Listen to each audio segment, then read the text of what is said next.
RS mains postpone को लेकर लगातार मांग बुलंद की जा रही है। आज से 10वां दिन है। राजस्थान यूनिवर्सिटी के मुख्य गेट पर तमाम जो प्रदेश के विभिन्न अंचलों से आए हुए अभ्यर्थी हैं वो बैठे हैं। सबसे खास बात यहाँ पे है कि निर्मल चौधरी यहाँ पे पहुँच चुके हैं और निर्मल चौधरी लगातार इनका समर्थन करते नजर आ रहे हैं। हम उनसे बात कर लेते हैं निर्मल चौधरी से कि किस प्रकार देखते हैं।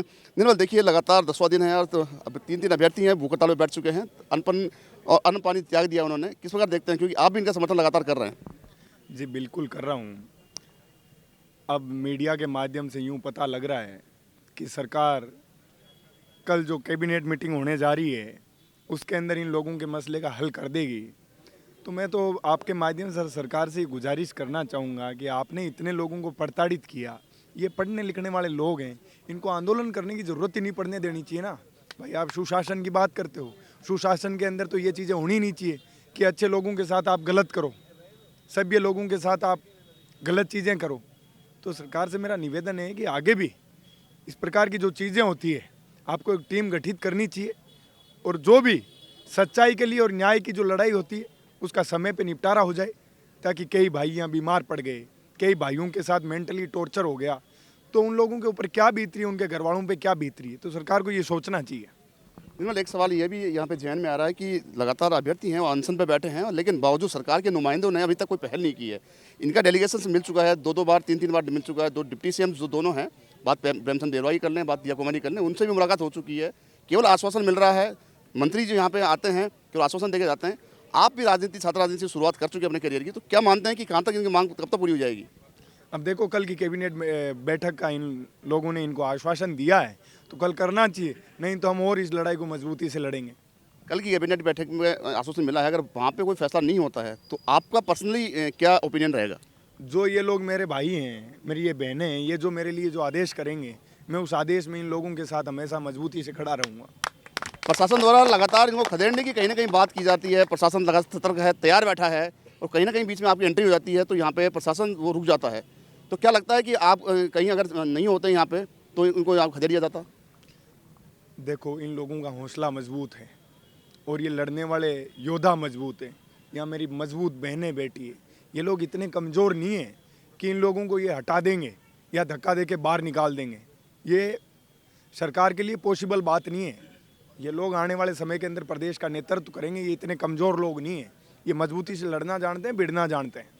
एक अंतिम सवाल आपसे ये भी था कि जिस प्रकार से राजीव गांधी युवा मित्र योजना को बहाली को लेकर लगातार प्रदेश के विभिन्न अंचलों से हज़ारों की तादाद में अभ्यर्थी पहुंचे हैं, उनको 7 दिन का अल्टीमेटम दिया गया था पहले, उसके बाद 7 दिन के बाद भी उनका बहाली नहीं की गई।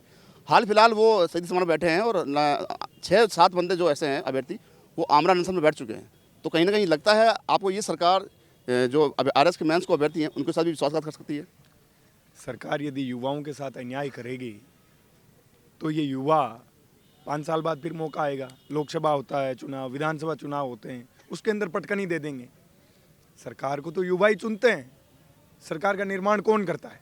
प्रदेश की युवा शक्ति, ग्रामीण परिवेश के किसान परिवार के लोग हैं, वही तो सरकार बनाते हैं। तो असली के अंदर सरकार तो वो लोग हैं, लेकिन वो गाँव के लोग क्या होते हैं? भोले लोग होते हैं। तो उनको भरोसे में लेके नेता क्या करते हैं? किसानों की लड़ाई लड़ेंगे, किसानों के बेटे बेटियों के सुनहरे सपनों के लिए सुनहरी सरकार का हम निर्माण करेंगे, ऐसा सिस्टम लाएंगे। ये बातें करके वो लोग पावर में आ जाते हैं। लेकिन यदि आप उन लोगों के साथ अन्याय करोगे, बार बार अन्याय करोगे, तो उन लोगों का भरोसा उठने के बाद आप लोग कभी भी ये मत सोचना कि इन कुर्सियों पर दोबारा आ जाओगे। सरकार के लिए विशेष संदेश? सरकार के लिए संदेश यही है कि पिछली सरकार ने युवाओं के साथ अन्याय किया तो पिछली सरकार को युवाओं ने नकार दिया, और यदि आप भी इन लोगों के साथ अन्याय करोगे, आप सुशासन की बात कह के यदि इस सरकार में आए हो और आप भी युवाओं के साथ अन्याय करोगे तो आप लोग भी आपका फैसला समय पे देख लेना। तो ये निर्मल चौधरी हैं, छात्र संघ अध्यक्ष हैं, और लगातार ये इनके समर्थन में उतर चुके हैं। साफ साफ कह दिया है कि जब तक इनकी मांग को नहीं माना जाएगा सरकार द्वारा तब तक ये डटे रहेंगे। छात्रों को हौसला अफजाई इन्होंने की है यहाँ पे, और साफ साफ संदेश दे दिया है सरकार को। पिछली सरकार ने युवाओं के साथ छल किया था, धोखा किया था, तो वो युवा जो हैं अपने वोट की ताकत से और युवा जो संख्या है, युवा शक्ति प्रदर्शन करके उन्होंने सरकार नकार दिया था। हाल फिलहाल बीजेपी सरकार सत्ता में है, सत्ता में सरकार कब तक रहती है ये युवा फैसला करने वाला, ऐसा निर्मल चौधरी का कहना है। कैमरा पर्सन संजय शर्मा के साथ संदीप अग्रवाल, एजुकेशन नगरी, जयपुर।